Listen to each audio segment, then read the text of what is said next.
Study के YouTube channel में। छात्रों, आज हम आपको बताने वाले हैं मध्य प्रदेश के परिवहन के बारे में। यदि आप हमारे चैनल पर पहली बार विजिट कर रहे हैं तो प्लीज इसे सब्सक्राइब कर लें, लाइक कर लें, कमेंट भी करें। छात्रों, आप मध्य प्रदेश लेवल का कोई भी कॉम्पिटिटिव एग्जाम देने यदि जाते हो तो यहाँ से मध्य प्रदेश के परिवहन में से जब कभी 1 या 2 प्रश्न निश्चित रूप से पूछे ही जाते हैं। छात्रों, यदि आप इस वीडियो में हमारे साथ लास्ट तक बने रहते हैं तो हम आपको विश्वास दिलाते हैं कि आप यहाँ से जो भी प्रश्न आपको आ रहे होंगे आप बड़ी आसानी से इन प्रश्नों को हल कर पा रहे होंगे। छात्रों, ठीक है, तो देखते हैं मध्य प्रदेश में परिवहन।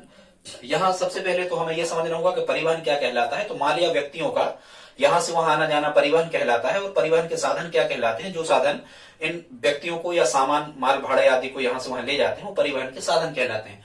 यदि हम मध्य प्रदेश के संदर्भ में चर्चा करें तो मध्य प्रदेश में जो मुख्यतः जो परिवहन है ये होता है सड़क मार्ग द्वारा। हालांकि मध्य प्रदेश में कितने प्रकार से परिवहन होता है? 3 प्रकार से परिवहन होता है मध्य प्रदेश में। एक तो सड़क मार्ग द्वारा, दूसरा रेल मार्ग द्वारा और तीसरा वायु मार्ग द्वारा, जिसमें वायु मार्ग द्वारा सबसे कम होता है और सड़क मार्ग द्वारा सबसे ज्यादा परिवहन होता है।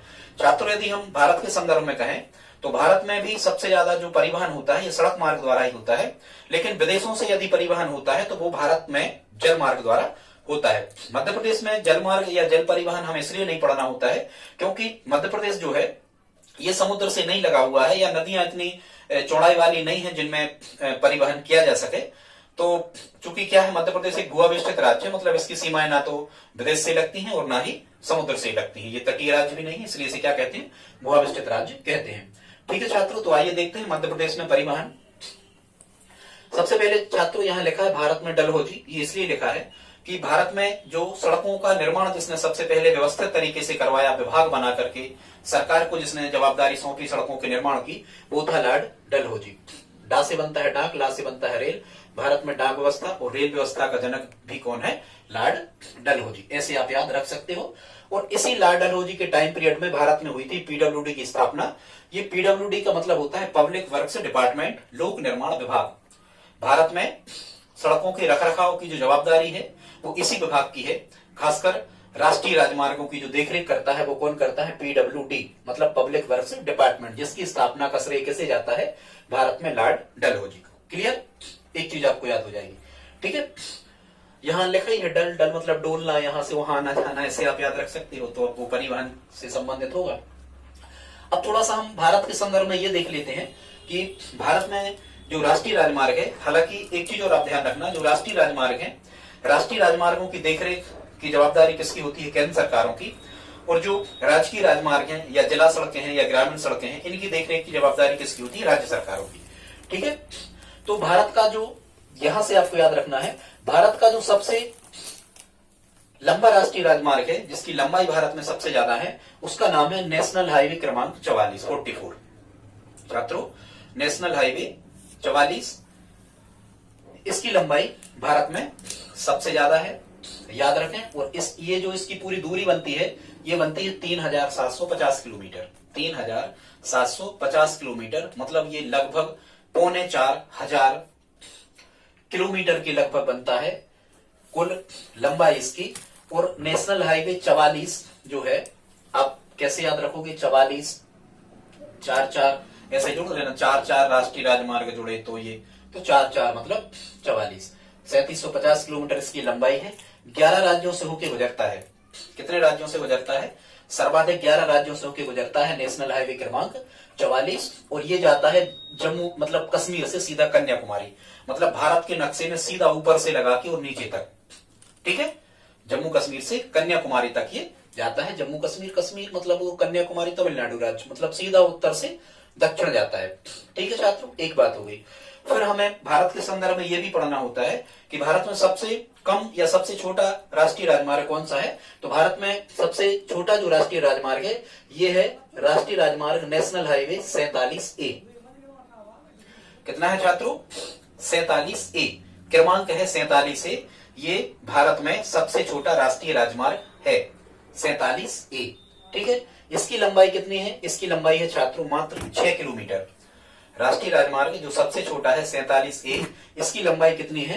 केवल 6 किलोमीटर। और ये कहाँ है? केरला में है।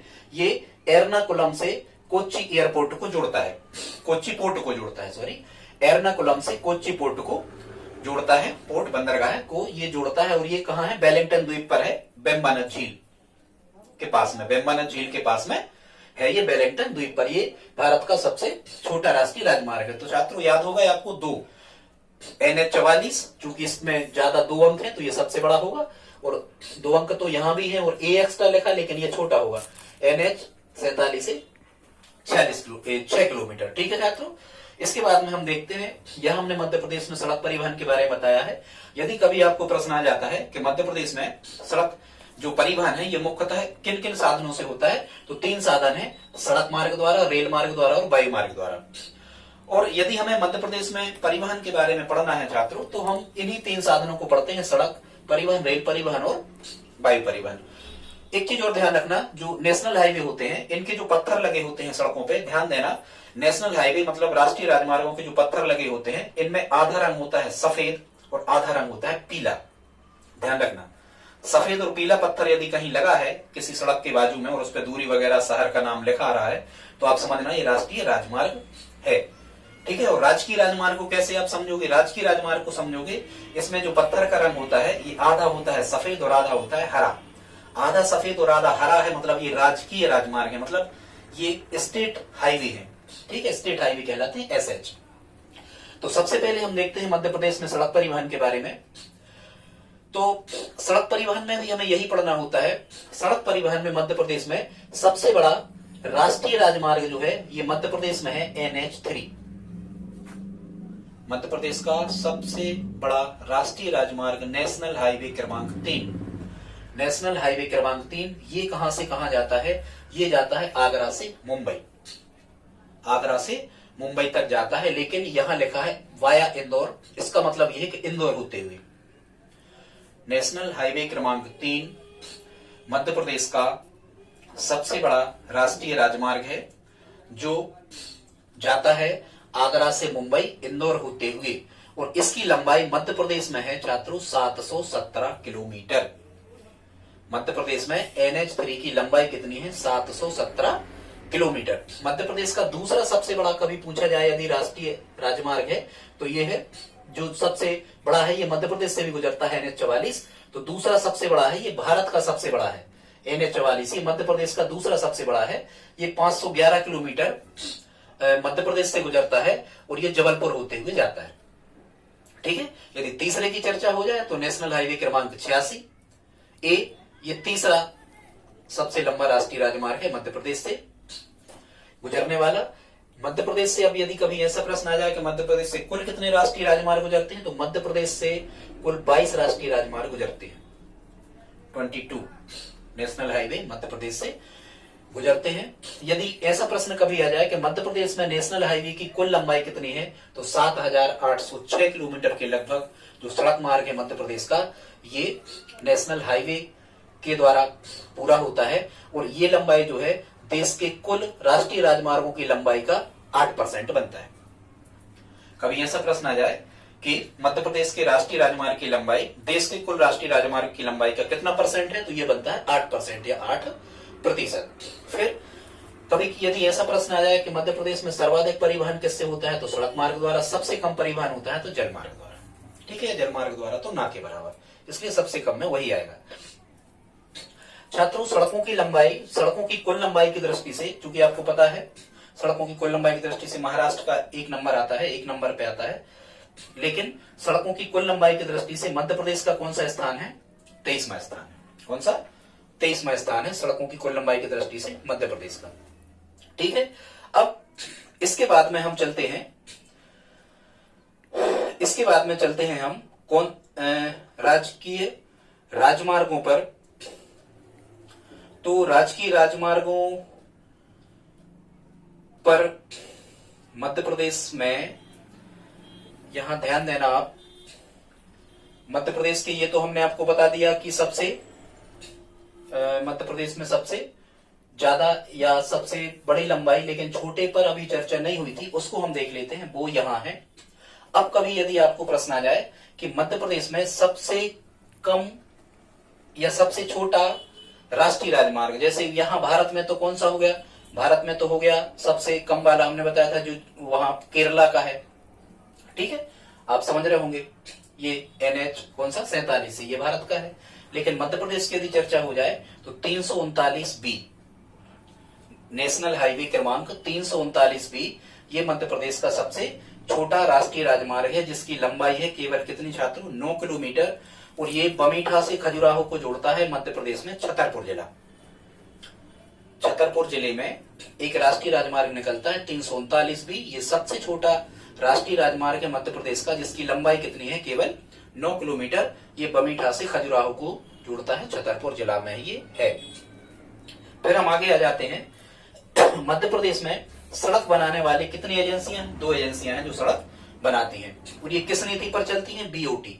ठीक है, BOT, बिल्ड ऑपरेट और ट्रांसफर। बनाओ, ऑपरेट करो, टैक्स वसूलो, मतलब टोल टैक्स वसूलो, और फिर जैसे टोल टैक्स के द्वारा सरकार का पैसा पूरा अदा हो जाए तो फिर इनको सरकार को ट्रांसफर कर दो। इस नीति पर चलती है, बिल्ड ऑपरेट और BOT की नीति अपनाती है।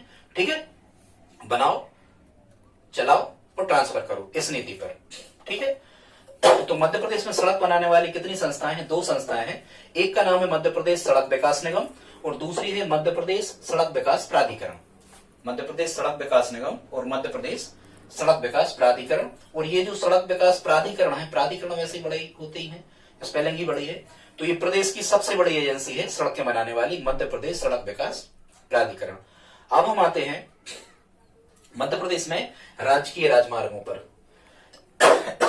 स्टेट हाईवे, छात्रों ये जो राजकीय राजमार्ग कहलाते हैं, ऐसे राजमार्गों को राजकीय राजमार्ग कहते हैं जो जिला प्लेस को जोड़ते हैं, मतलब जिलों से जिलों को जोड़ने वाली जो सड़कें होती हैं, इनको हम क्या कहते हैं, इनको हम कहते हैं राजकीय राजमार्ग। और राष्ट्रीय राजमार्ग जो होते हैं ये मुख्यतः राजधानी को जोड़ते हैं जिलों से। तो मध्य प्रदेश में राजकीय राजमार्ग कितने हैं, मध्य प्रदेश में राजकीय राजमार्गों की संख्या कितनी है, 48 राजकीय राजमार्ग हैं। और राजकीय राजमार्गों की देखरेख कौन करता है, राज्य सरकारें करती हैं। राजकीय राजमार्गों के आजू बाजू में कौन से पत्थर लगे होते हैं दूरी या शहर की लोकेशन दर्शाने के लिए, वही हमने आपको बताया था, हरे और सफेद कलर के पत्थर लगे होते हैं। तो आप समझना कि राजकीय राजमार्ग है। अब हम चलते हैं मध्य प्रदेश का सबसे बड़ा जो स्टेट हाईवे है, सबसे बड़ा राजकीय राजमार्ग है, इसका नाम है SH19। क्या नाम है, SH19। ये जाता है जैतपुर से छिंदवाड़ा 743 किलोमीटर। SH19 मध्य प्रदेश का सबसे बड़ा राजकीय राजमार्ग है, ये जाता है जैतपुर से छिंदवाड़ा 743 किलोमीटर। अब हम चलते हैं मध्य प्रदेश का सबसे छोटा यदि राजकीय राजमार्ग कहा जाए तो ये है SH39। अपना लॉजिक लगा के इनको याद करना। ये जाता है थांदला से कुशलगढ़ और ये झाबुआ में है। थांदला से कुशलगढ़ 11.8 किलोमीटर, सबसे छोटा। ठीक है, स्टेट हाईवे की लंबाई में छात्रों मध्य प्रदेश का तीसरा स्थान है, यूपी और राजस्थान के बाद। मतलब राजकीय राजमार्गों की सबसे ज्यादा लंबाई कहाँ है, उत्तर प्रदेश में है। और राजकीय राजमार्गों की दूसरे नंबर पर सबसे ज्यादा लंबाई कहाँ है, राजस्थान में है। मध्य प्रदेश का तीसरा स्थान है। ठीक है, फिर यहाँ हमने बताने का प्रयास किया है कि मध्य प्रदेश में पहले राज्य सड़क परिवहन निगम की स्थापना हुई थी। आपने देखा होगा इसकी बसें चलती थी पहले। इसकी क्या चलती थी, इसकी बसें चलती थी 2002 के पहले। मतलब सरकार ही ऑपरेट करती थी, गवर्नमेंट ही ऑपरेट करती थी उन बसों को। तो मध्य प्रदेश में राज्य सड़क परिवहन की निगम, ये पूछा जाता है कभी कभी, इसकी स्थापना हुई थी 1962 में। और चूंकि वो बसें घाटे में चल रही थी इसलिए सरकार ने एक डिसीजन लिया, इसको बंद कर दिया। और 2002 से मध्य प्रदेश में राज्य सड़क परिवहन निगम को बंद कर दिया गया। ठीक है, मध्य प्रदेश में सड़क वर्ष कब मनाया जाता है, 2005। मध्य प्रदेश में सड़क वर्ष, सड़कों को आगे बढ़ाने की योजना कब से चली मध्य प्रदेश में, 2005 से। तो सड़क वर्ष कब मनाया जाता है मध्य प्रदेश में, 2005 में। छात्रों सर्वाधिक सड़क घनत्व क्या कहलाता है, सड़क घनत्व प्रति 100 वर्ग किलोमीटर के क्षेत्र में कितनी सड़कें हैं। सड़क घनत्व का मतलब समझना आप, प्रति 100 वर्ग किलोमीटर के क्षेत्र में कितनी लंबी सड़कें हैं, ये कहलाता है किसी भी स्थान का सड़क घनत्व। तो सबसे ज्यादा जो सड़क घनत्व है मध्य प्रदेश में, ये कहाँ है, सतना में। कहाँ है, सतना में। वैसे ही तना यदि किसी वृक्ष का है तो सबसे ज्यादा घनत्व होगा उसका, ऐसे याद कर लेना। सबसे ज्यादा सड़क घनत्व कितना है, सतना का है। और सबसे कम कहाँ का है छात्रों, ये शिवपुर का है। अब सबसे कम सड़क घनत्व शिवपुर का इसलिए क्योंकि ये पहाड़ी इलाका है शिवपुर, तो यहाँ सड़कों को बनाने आदि में, पहाड़ियों को काटने में दिक्कत होती होगी, इसलिए यहाँ सड़कों का जाल कुछ कम है। कहाँ, शिवपुर में। ठीक है, ऐसे याद रखना है, शेरों के डर से, शिव मतलब शेर, शेर के डर से सड़कें नहीं बनी, ऐसे जोड़ लेना इसको। ठीक है, कम बनी। फिर कच्ची पक्की सभी सड़कों को मिला के सर्वाधिक सड़क की लंबाई कहाँ है छात्रों? ये सर्वाधिक सड़क की लंबाई कहाँ है? रीवा में है। मध्य प्रदेश में रीवा जिला सबसे ज्यादा सड़कों की लंबाई और घनत्व भी कम है, और सबसे कम सड़कों की लंबाई वाला जिला भी श्योपुर है। शेर के डर से सड़कें बनी नहीं है, ठीक है, लोग सड़कों से निकलते नहीं, ऐसे जोड़ लेना ऐसे। फिर एक प्रश्न आता है कभी कि मध्य प्रदेश में राष्ट्रीय राजमार्गों का चौराहा किसे कहते हैं? तो राष्ट्रीय राजमार्गों का चौराहा कहते हैं हम ब्यावरा को, और ये ब्यावरा कहाँ आता है? राजगढ़ जिले में। वैसे भारत में राष्ट्रीय राजमार्गों का चौराहा कानपुर को कहते हैं, ठीक है, भारत के संदर्भ में राष्ट्रीय राजमार्गों का चौराहा कानपुर, और मध्य प्रदेश के संदर्भ में ब्यावरा जिला राजगढ़, ठीक है, यहाँ राष्ट्रीय राजमार्ग कटते हैं, तो राष्ट्रीय राजमार्गों का चौराहा। इसके बाद में हम कहें कि मध्य प्रदेश में पक्की सड़कों का घनत्व कितना है? तो ये 31 किलोमीटर है प्रति 100 वर्ग किलोमीटर पर। 31 किलोमीटर लंबी सड़कें हैं प्रति 100 वर्ग किलोमीटर पर, 31 किलोमीटर लंबी सड़कें हैं पक्की सड़कें कहाँ? मध्य प्रदेश का ये सड़क घनत्व है। यदि हम कहें कि कुल सड़क घनत्व क्या है लंबी पक्की मतलब कच्ची पक्की सभी सड़कों को मिला के, तो ये बनता है प्रति 100 वर्ग किलोमीटर पर 52 किलोमीटर। 31 और 52 ऐसे करके आप याद रखना। फिर यहाँ लिखा है हमने स्वर्णम चतुर्भुज योजना। छात्रों ये जो स्वर्णम चतुर्भुज योजना है ये परिवहन से संबंधित है भारत में। इस स्वर्णम चतुर्भुज योजना के अंतर्गत पूरे के पूरे भारत के जो 4 बड़े महानगर हैं, मुंबई, दिल्ली, कलकत्ता, चेन्नई, मुक्तिची, कोमी, देखिए कुछ भी आप कहो, कोलकाता, मुंबई, दिल्ली, चेन्नई, भारत के 4 बड़े शहरों को जोड़ दिया गया है सड़क मार्ग के द्वारा, जिसको हम क्या कहते हैं? स्वर्णम चतुर्भुज योजना। अब ये 4 लाइन सड़कें बन रही है, फिर 6 लाइन बनेगी, तो इसमें 8 लाइन बनेगी, ठीक है, तो इसे हम कहते हैं स्वर्णम चतुर्भुज योजना। तो मध्य प्रदेश से भी ये स्वर्णम चतुर्भुज योजना के अंतर्गत सड़कें निकलती हैं। मध्य प्रदेश में स्वर्णम चतुर्भुज योजना के अंतर्गत ये जो 4 लाइन बनाया गया है ये 622 किलोमीटर बनाए गए हैं, ठीक है, एक चीज। फिर कभी कभी प्रश्न आता है कि मध्य प्रदेश में एक्सप्रेस वे कितने हैं? एक्सप्रेस वे मतलब यदि बहुत ज्यादा ट्रैफिक है तो उन सड़कों को डाइवर्ट कर दिया जाता है दूसरे राज्यों को जाने के लिए, उनको हम एक्सप्रेस वे कहते हैं। मध्य प्रदेश में छात्रों 2 एक्सप्रेस वे है। पहला जो एक्सप्रेस वे है उसका नाम है नर्मदा एक्सप्रेस वे, और नर्मदा एक्सप्रेस वे के माध्यम से आप कितने राज्यों से जुड़ सकते हो? छत्तीसगढ़, मध्य प्रदेश और गुजरात। छत्तीसगढ़, मध्य प्रदेश और गुजरात 3 यहाँ है। और दूसरे का नाम है चंबल एक्सप्रेस वे। दूसरे एक्सप्रेस वे का नाम है Chambal express way. Chambal express way से जो सड़कें निकलती हैं वो कितने राज्यों को जोड़ती है? राजस्थान, मध्य प्रदेश और उत्तर प्रदेश। वैसे ही चंबल लिखा है तो राजस्थान आ रहा होगा, ठीक है, उत्तर प्रदेश भी आ रहा होगा, मध्य प्रदेश तो होगा ही दोनों में। नर्मदा में केवल छत्तीसगढ़, गुजरात कहना, क्योंकि नर्मदा गुजरात तरफ जाती है बहते हुए, ठीक है, और ये जो चंबल है ये बहते हुए उत्तर प्रदेश तरफ जाती है, तो यहाँ उत्तर प्रदेश और राजस्थान कह देना। समझ पा रहे होंगे आप? तो नर्मदा एक्सप्रेस वे में 3 राज्यों को जोड़ती है सड़क, छत्तीसगढ़, मध्य प्रदेश और गुजरात, और चंबल एक्सप्रेस वे जोड़ता है राजस्थान, मध्य प्रदेश और उत्तर प्रदेश को, ठीक है छात्रों। आगे देखते हैं। इसके बाद में यहाँ एक चीज और लिखी है कि मध्य प्रदेश में प्रधानमंत्री ग्राम सड़क योजना का प्रारंभ कब हुआ? तो छात्रों मध्य प्रदेश में प्रधानमंत्री ग्राम सड़क योजना का प्रारंभ हुआ है 25 दिसंबर सन 2000 से। कब से चालू हुआ? 25 दिसंबर सन 2000 से। आप जानते हो 25 दिसंबर सुशासन दिवस मनाया जाता है, ये अटल जी की जन्म दिन है, आपको याद होना चाहिए। तो 25 दिसंबर सन 2000 से मध्य प्रदेश में प्रधानमंत्री ग्राम सड़क योजना का प्रारंभ हुआ। और इसमें क्या होता है प्रधानमंत्री ग्राम सड़क योजना में कि यदि किसी, कुल मिला के ये है कि गांव की सड़कों को 12मासी सड़कों से जोड़ा जाता है, मतलब जो 12 माह सड़कें चल रही हैं, जहां कहीं ट्रैफिक बहुत ज्यादा नहीं है और जहां बाढ़ नहीं आ रही है, ऐसी सड़कों को जोड़ा जाता है ग्रामीण सड़कों को। किसके माध्यम से? प्रधानमंत्री ग्राम सड़क योजना, ठीक है, PMGSY इसको हम दूसरे नाम में कह सकते हैं, ठीक है। और इसमें कैसे गांव को जोड़ा जाता है? जिनकी जनसंख्या कम से कम 1000 है, ठीक है, और यदि वह आदिवासी बाहुल्य गांव है तो कम से कम 500 जनसंख्या है, तो वहां पर मतलब इसी योजना के तहत सड़कों को बना दिया जाता है, सड़कें जल्दी स्वीकृत हो जाती हैं। और छात्रों यदि जिन स्थानों पर ये कंडीशन नहीं है तो फिर वहां मुख्यमंत्री सड़क योजना भी मध्य प्रदेश में चलाई जा रही है। आगे कभी हम इन योजनाओं के बारे में आपको बताएंगे। और इनमें जो PMGSY की जो सड़कें होती हैं, इनमें आप देखना लाल और काले रंग के मतलब जो होते हैं तख्ती या बोर्ड होते हैं, उनपे कोई तीर का निशान बना के और ये लाल और काला रंग पोत दिया जाता है, तो हम समझते हैं ये PMGSY के तहत बनाई गई सड़क है, ठीक है। आगे देखते हैं। इसके बाद छात्रों हम पढ़ते हैं मध्य प्रदेश में रेल परिवहन, मतलब रेलों के बारे में मध्य प्रदेश में, ठीक है, इसको हम देखते हैं। तो मध्य प्रदेश में सबसे पहला जो रेल मार्ग बना, ये बना 1867 में, मतलब अंग्रेजों के शासनकाल में। रेलें भी अंग्रेजों के शासनकाल में चली थी, 1853, पता आपको। तो मध्य प्रदेश में पहला जो रेल मार्ग बना 1867 में, और ये बना इंदौर से जबलपुर। कहां बना? इंदौर से जबलपुर। पहला रेल मार्ग मध्य प्रदेश में इंदौर से जबलपुर के बीच बना। इसके 2 साल बाद में 1869 में इंदौर और खंडवा के बीच में रेल मार्ग बना। इंदौर और खंडवा के बीच में रेल मार्ग बना और ये होलकर वंश के जो शासक थे तुकोजी राव द्वारा ये बनवाया गया। ठीक है। अब यदि हम कहें कि मध्य प्रदेश में कुल रेल मार्ग की लंबाई है कितनी, तो 5980 किलोमीटर के लगभग पातें बिछी हुई हैं। कहां? मध्य प्रदेश में। कितनी? 5980 किलोमीटर की लंबाई बनती है मध्य प्रदेश में। किसकी? रेल मार्ग की। ठीक है। इसके बाद जो रेलवे रिक्वायरमेंट बोर्ड होता है, ये मध्य प्रदेश का इसका हेडक्वार्टर कहां है? भोपाल में। आरआरबी, कर्मचारियों की भर्ती करना, छटनी करना या इनकी ट्रांसफर वगैरह करना, ये किसका कार्य होता है? आरआरबी का कार्य होता है। और आरआरबी का मुख्यालय कहां है? मध्य प्रदेश में, भोपाल में। भाई स्वाभाविक सी बात है, राजधानी होगा। ठीक है। मध्य प्रदेश में कितने रेलवे जोन की रेलें चलती हैं? तो याद रखना, मध्य प्रदेश में 5 रेलवे जोन जो है उनकी रेलें चलती हैं। वर्तमान में भारत में 18 रेलवे जोन हो गए हैं। उन 18 रेलवे जोन में से 5 रेलवे जोन की जो रेलें होती हैं, ट्रेन्स होती हैं, ये मध्य प्रदेश से गुजरती हैं। ठीक है।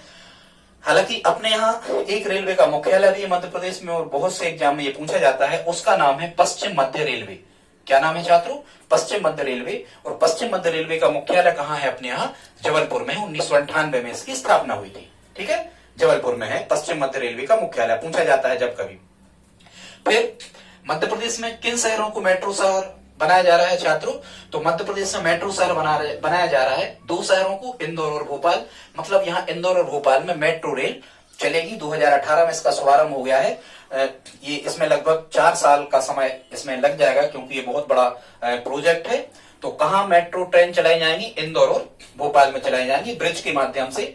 और ये मेट्रो ट्रेन क्या होती है आपको बता दें, मेट्रो ट्रेन ऐसी ट्रेन होती हैं जो शहर में 24 घंटे चलती हैं और मुख्य भीड़भाड़ वाले स्थानों से, कोई बाजार है, कोई टाकीज है, कोई मार्केट है, ठीक है, कोई फैक्ट्री है बहुत बड़ी, तो ऐसे सार्वजनिक स्थानों, बस स्टैंड है, रेलवे स्टेशन है, यहाँ से व्यक्तियों को लाने ले जाने के लिए लगातार चलती रहती, ट्रैफिक की समस्या इनमें नहीं होती है। ऐसी रेलों को हम क्या कहते हैं छात्रों? मेट्रो रेल कहते हैं। समझ रहे होंगे आप? आगे कभी आपको बताएंगे भूमिगत रेल, मेट्रो रेल, कलकत्ता वाली और सब बातें। ठीक है, आप समझ रहे होंगे छात्रों। मध्य प्रदेश में यदि हम रेलवे जंक्शन की बात करें तो मध्य प्रदेश में 20 बड़े और 13 छोटे रेलवे जंक्शन है। छात्रों, रेलवे जंक्शन का मतलब क्या होता है? जहां से रेलों के मार्ग बदल दिए जाते हैं। मतलब एक ही स्थान से 3-4 दिशाओं में रेल मार्ग की पटरियां बिछी होती हैं और रेलें वहां से 3-4 दिशाओं में एक साथ जा सकती हैं। उसको हम क्या कहते हैं? रेलवे जंक्शन कहते हैं छात्रों। और आपको बताएं, यदि मध्य प्रदेश के सबसे बड़े रेलवे जंक्शन का नाम आ गया तो मध्य प्रदेश का सबसे बड़ा रेलवे जंक्शन है इटारसी का रेलवे जंक्शन। इटारसी छात्रों होशंगाबाद जिले में आता है। इटारसी सबसे बड़ा रेलवे जंक्शन इटारसी में है। इसके बाद में कुछ ये जो रेलों के बारे में है, जो कुछ खास रेलें हैं इनकी जानकारी। और छात्रों यहां से प्रश्न आते हैं, आप बड़े अच्छे से इनके नोट्स बना लें, तैयार कर लें। हम बता तो आपको जल्दी जल्दी रहे हैं ताकि आपका डाटा ज्यादा ना लगे और आपका समय भी ज्यादा ना लगे और बहुत से डाटा आपके पास अवेलेबल हो जाए, उपलब्ध हो जाए। तो हम देखते हैं कुछ रेलों के बारे में। तो मध्य प्रदेश की पहली ISO 9001 प्रमाणित रेल, प्रश्न आते यहां से। मध्य प्रदेश की फर्स्ट, मध्य प्रदेश की क्या पूरे देश की पहली ISO प्रमाणित रेल जो है उसका नाम है छात्रों भोपाल एक्सप्रेस। क्या नाम है? भोपाल एक्सप्रेस। ठीक है, निजामुद्दीन हबीबगंज एक्सप्रेस इसको हम कहते हैं। कौन सी? भोपाल एक्सप्रेस। ठीक, इसके बाद में हम चलते हैं। यदि कभी आपसे पूछा जाता है कि मध्य प्रदेश का क्या, देश का ही, पूरे देश का, तो मध्य प्रदेश का तो होगा ही, पूरे देश का प्रथम ISO प्रमाणित railway station ISO 9001। Madhya Pradesh का पहला ISO, छात्रों ये अंतरराष्ट्रीय स्तर के मानक कहलाते हैं। ISO, ये अंतरराष्ट्रीय स्तर के मानक अलग अलग होते हैं। आपको बता दें, यदि किसी चीज में क्वालिटी है, और खासकर जैसे रेलें हैं, कोई पुलिस थाना है, कोई संस्था है, कोई कोचिंग संस्थान है, कोई बैंक है, कोई NGO वगैरह है, नॉन गवर्नमेंटल ऑर्गेनाइजेशन जो होते हैं, मतलब संस्था यदि है तो इनको ISO प्रमाणित किया जाता है। मतलब इनकी जो सेवाएं हैं ये एक्सीलेंट टाइप की, उत्कृष्ट सेवाओं के लिए सरकार द्वारा इनको मानकीकृत कर दिया जाता है। मतलब ये अच्छी सेवाएं प्रदान करते होंगे। ठीक है, तो संस्थाओं को लगता है ISO, पता होगा आपको। यदि ऊनी वस्तुएं बहुत अधिक शुद्ध हैं तो ऊनी वस्तुओं की शुद्धता दर्शाने के लिए उस पर बुल मार्क लगाया जाता है। सोने की आभूषण यदि शुद्ध हैं तो उनको दर्शाने के लिए हॉल मार्क लगाया जाता है। यदि कृषि उत्पाद, बिस्किट वगैरह या आटा है या दाल या मैदा यदि बहुत अच्छी क्वालिटी के हैं तो उनकी शुद्धता दर्शाने के लिए एग मार्क लगाया जाता है। जो पर्यावरण मित्र जो उत्पाद हैं इनको ग्रीन मार्क लगाया जाता है। ठीक है, ऐसी बहुत सारी बातें जो औद्योगिक वस्तुएं हैं इन पर ISI लगता है, इंडस्ट्रियल स्टैंडर्ड। ठीक है, ऐसे बहुत सी चीजें हैं, हम कभी आपको ये मार्का बता देंगे। और ठीक है, किस शुद्धता किस मार्का से दर्शाई जाती है। तो हम आपको ये बता रहे थे कि देश का पहला ISO प्रमाणित रेलवे स्टेशन ये भोपाल का है, हबीबगंज रेलवे स्टेशन। कौन सा? भोपाल का हबीबगंज रेलवे स्टेशन। छात्रों, इसे विश्व स्तर का बनाया जा रहा है। कभी यदि प्रश्न आए कि किस रेलवे स्टेशन को मध्य प्रदेश के विश्व स्तरीय बनाया जा रहा है, इतना डेवलप किया जा रहा है, हालांकि बंसल कंपनी द्वारा ठेका ले रखा है, ये निजी रेलवे स्टेशनों की श्रेणी में आ गया है, हबीबगंज रेलवे स्टेशन भोपाल। ठीक है, कभी भी यदि रेलवे स्टेशन से प्रश्न आ जाए उसका आंसर पक्का हबीबगंज रेलवे स्टेशन ही होगा। ठीक है, समझ पा रहे होंगे बात। इसके बाद में छात्रों, रेवांचल एक्सप्रेस जो है भोपाल से रीवा तक चलती है, ये रेवांचल एक्सप्रेस जो है, इसको जो दर्जा दिया गया है ISO 14001, ISO 14001 प्रमाणित रेल कौन सी है? तो आप कहोगे रेवांचल। ये 9001 बटे हैं अलग अलग। फिर यदि आपको प्रश्न आता है कि देश का प्रथम wifi railway station, wifi internet free चलाओ, वाईफाई का मतलब वहां बैठ जाओ, आपका डाटा खर्च नहीं होगा। देश का प्रथम वाईफाई स्टेशन कौन सा है? ये जबलपुर स्टेशन है मध्य प्रदेश का। और यदि कहा जाए देश का प्रथम स्वचालित फाटक, अपने आप फाटक, कंप्यूटराइज सिस्टम है, ऑटोमेटिक, अपने आप फाटक बंद हो जाता है, अपने आप फाटक खुल जाता है, तो ये कौन से railway station? Jabalpur railway station. ठीक है छात्रों, मध्य प्रदेश में यदि हम कहें तो मध्य प्रदेश में जो 3 डिवीजन है, मध्य प्रदेश में 3 डिवीजन है छात्रों, लगभग देख लेना आप, ये 72 डिवीजन कार्य करते हैं। जैसे 18 रेलवे जोन है, ऐसे पूरे भारत में 72 रेलवे डिवीजन कार्य करते हैं। रेलवे जोन से छोटी इकाई होती है डिवीजन। 3 डिवीजन जो है वो मध्य प्रदेश में है, जिनके मुख्यालय हैं जबलपुर, भोपाल और रतलाम। जबलपुर, भोपाल और रतलाम, ये 24 जिलों में कार्य करते हैं। अब हम देखते हैं रेल संबंधी कारखाने मध्य प्रदेश में कि रेलों का कौन कौन सा काम कहां कहां होता है। तो सबसे पहले तो हम देखते हैं रेल स्प्रिंग बनाने का कारखाना। छात्रों, रेलवे के जो चक्के होते हैं उनमें जो बहुत हार्ड स्प्रिंग लगाए जाते हैं, उन स्प्रिंग बनाने का कारखाना कहां है? ग्वालियर। ठीक है, ऐसा याद कर लेना, ग्वालियर। लीवर, लियर लिखा है, इसको लिख लो लीवर, तो लीवर में ही फंसे होते हैं स्प्रिंग, ऐसे आप याद रख सकते हो कि रेल स्प्रिंग बनाने का कारखाना कहां है? ग्वालियर। इसके बाद में छात्रों, ये लोको माने होता है इंजन, ऐसे याद रखना, लोको माने क्या होता है? इंजन। अब यदि आपसे कहा जाए डीजल लोको सेट, मतलब डीजल इंजन कहां सुधारा जाता होगा?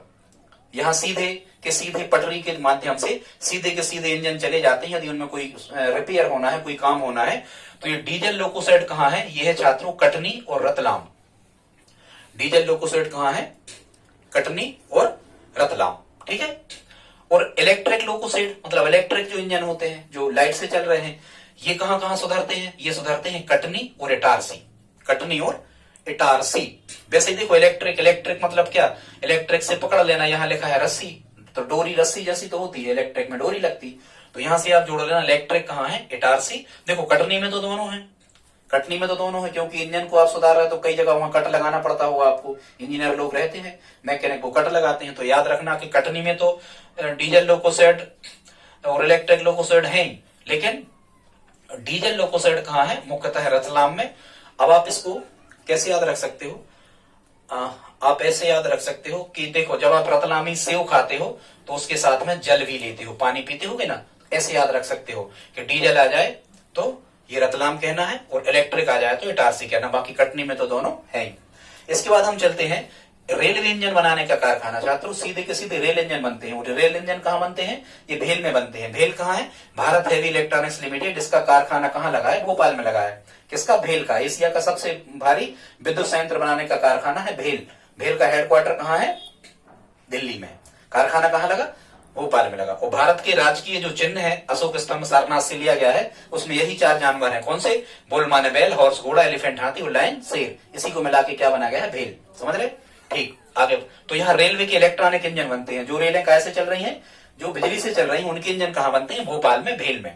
इसके बाद में हम चलते हैं railway coach factory. Railway coach, coach मतलब क्या होता है छात्रों? डिब्बे। रेल के डिब्बे कहां बनते हैं? तो ये रेलवे कोच फैक्ट्री कहां लगाई गई है? ये भोपाल में लगाई गई। ठीक है, और वैसे यहाँ लिखा है कोच। अब कोच मतलब क्या होता है? आपको प्रशिक्षण देने वाला, तो वो तो भाई बड़े स्तर का आदमी होगा, तो बड़े स्तर का आदमी तो वो राजधानी में रहेगा। ठीक है, ऐसे जोड़ देना। इसके बाद है छात्रों बैगन रिपेयर वर्क। बैगन रिपेयर वर्क। छात्रों, बैगन का मतलब क्या होता है? कोच मतलब होता है जिसमें सवारी बैठती है, और बैगन का मतलब होता है क्या? जिसमें मालगाड़ी के डिब्बों को बैगन कहते हैं। क्या कहते हैं? मालगाड़ी के डिब्बों को वैगन कहते हैं। तो वैगन रिपेयर वर्क कहाँ होता है? ये होता है सतना में।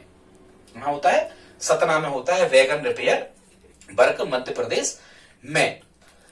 कैसे याद रखोगे? बैगन, हाँ तो बैगन यहां लिखा और यहां लिखा है तना, बैगन में तना होता ही है, ठीक है, यहां से आपको याद हो जाएगा। इसके बाद में छात्रों रेलवे स्लीपर, रेलवे स्लीपर क्या कहलाते हैं? जो ये खम्भे होते हैं सीमेंट के, इन पर पटरी डाली जाती है लोहे की, तो पटरी के नीचे जो लोहे के सीमेंट के खम्भे डले होते हैं इनको क्या कहते हैं? हम स्लीपर। और रेलवे स्लीपर बनाने का कारखाना कहाँ है? बुधनी और बनखेड़ी, बनखेड़ी आता है होशंगाबाद में, बुधनी और बनखेड़ी, ठीक है छात्रों, समझ पा रहे हैं? और जल्दी जल्दी में आगे बढ़ते हैं। अब हम देखते हैं मध्य प्रदेश में वायु परिवहन, हवाई जहाजों का परिवहन। जैसा कि आपको पता होगा कि भारत में वायु परिवहन की दो संस्थाएं हैं, एक तो एयर इंडिया और इंडियन एयरलाइंस, ठीक है। इनमें अंतर क्या है? एयर इंडिया जो है ये अंतरराष्ट्रीय सेवाएं देती है और एयर इंडिया का मुख्यालय मुंबई में है।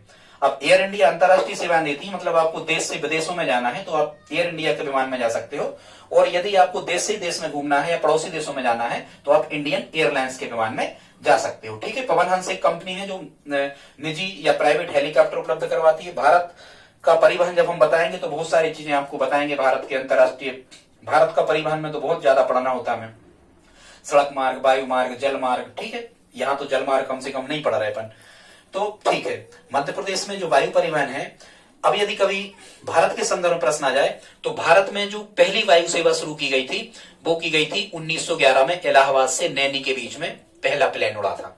इलाहाबाद से नैनी, नैनी और इलाहाबाद छात्र वही दोनों उत्तर प्रदेश में है। नैनी इलाहाबाद के पास का ये शहर है छोटा सा, ठीक है। तो भारत में पहली वायु सेवा इलाहाबाद से नैनी के बीच में।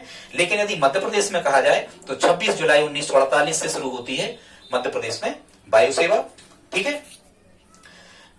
ये लेकिन नियमित वायु सेवा नहीं थी। जब इसके बाद में जब नागरिक उड्डयन विभाग की स्थापना हो जाती है, इसके बाद में भारत में नागरिक उड्डयन या नागरिक सेवा उड्डयन जो विभाग है ये इन पर निगरानी करता है, नियंत्रण करता है। इसी के अधीन पूरी वायु सेवाएं मध्य प्रदेश में होती हैं। तो मध्य प्रदेश में 26 जुलाई 1948 से छात्रों, इसके बाद मध्य प्रदेश में 31 हवाई पट्टियां हैं। हवाई पट्टियां क्या कहलाती हैं कि यहाँ जो वायुयान है या विशेष जो यान वगैरह है, विशेष यान, विशेष विमान जो है वो यहाँ उतर सकते हैं, यहाँ से उड़ान भी भर सकते हैं, यहाँ उतर भी सकते हैं। लेकिन इन हवाई पट्टियों पर हवाई अड्डों जैसी व्यवस्थाएं नहीं होती, उतना संचार सुविधाएं नहीं होती, उतने कर्मचारी नहीं होते, उतनी चेकिंग नहीं होती, मतलब ये डिफरेंस है बस, ठीक है। यहाँ बहुत जो हवाई अड्डे होते हैं यहाँ बहुत ज्यादा सुविधाएं होती हैं, बहुत ज्यादा डेवलप वो चीज होती है, टेक्नोलॉजी कार्य बहुत ज्यादा कर रही होती है, जबकि हवाई पट्टियों पर ये सब चीजें नहीं होती है। आपातकालीन विमान यहाँ से वहां आने जाने के लिए पट्टियां बनाई जाती हैं। इनमें से कुछ निजी क्षेत्र की हैं, कुछ सरकारी हैं, ठीक है, बताएंगे कभी इनके बारे में। अभी हाल तो आप इतना याद कर लो कि 31 हवाई पट्टियां मध्य प्रदेश में है और ये कितने जिलों में है? 24 जिलों में है, ठीक है। यहाँ कभी कभी पूछा जाता है कि कौन सा जो राष्ट्रीय उद्यान है जहाँ हवाई पट्टी है, तो ये है आपका हवाई पट्टी कहाँ, यहाँ कहीं लिखा नहीं है, ठीक है, नहीं लिखा फिर भी हम आपको बता दे रहे।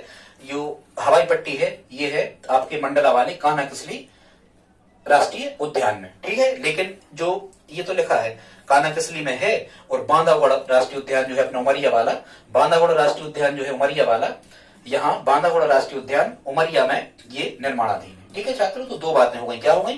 कान्हा-किसली में, कान्हा-किसली जो नेशनल पार्क है यहाँ पर हवाई पट्टी है, लेकिन बांधागुड़ जो उमरिया में है यहाँ हवाई पट्टी निर्माणाधीन है, ठीक है छात्रों। इसके बाद हम देखते हैं तो मध्य प्रदेश में जो हवाई अड्डे हैं उनकी संख्या कितनी है? 5 हवाई अड्डे मध्य प्रदेश में हैं, जिनमें से यदि अंतरराष्ट्रीय लेवल के आ जाए तो अंतरराष्ट्रीय उड़ानें कहां से भरी जा सकती हैं? मध्य प्रदेश में 2 अंतरराष्ट्रीय हवाई अड्डे हैं, भोपाल और इंदौर, याद रखना, ठीक है। BI भोपाल और इंदौर, ठीक है। भोपाल और इंदौर अंतरराष्ट्रीय, यदि आपको विदेश में जाना है तो सीधे आप यहां से जा सकते हो भोपाल और इंदौर से। इसके अलावा और भी भारत में मध्य प्रदेश में हवाई अड्डे हैं, उनके नाम पूछे जाते हैं कि डुमना कौन सा है, ठीक है, राजा भोज हवाई अड्डा कौन सा, इस टाइप के उनके हमने नाम आपको बताने का प्रयास किया है छात्रों। तो भोपाल हवाई अड्डा जो है इसका नाम कर दिया गया है राजा भोज अंतरराष्ट्रीय हवाई अड्डा, अब इसका नाम कर दिया गया है, ठीक है। इसके बाद में जो इंदौर हवाई अड्डा है, हालांकि अंतरराष्ट्रीय है, इसका नाम कर दिया गया है अहिल्याबाई होलकर अंतरराष्ट्रीय हवाई अड्डा, ठीक है। और ध्यान रखना कभी मध्य प्रदेश का सबसे व्यस्ततम हवाई अड्डा पूछा जाए तो इंदौर है, ठीक, सबसे व्यस्त, मतलब जहां जाते ही जाते रहते हैं लगभग, ऐसा आप समझना, ठीक है।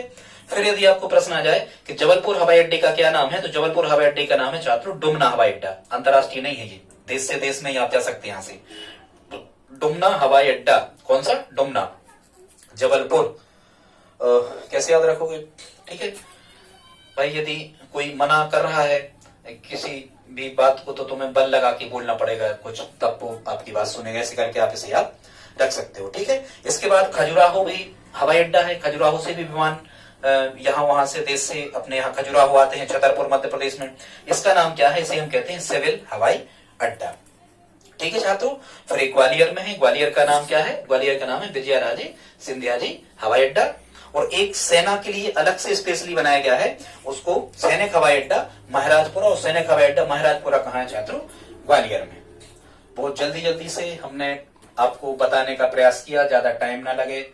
छात्रों, यदि आपको पसंद आया हो तो प्लीज लाइक करें, सब्सक्राइब कर लें, कमेंट तो लिखें ही आप हमसे किस विषय पर वीडियो चाहते हैं।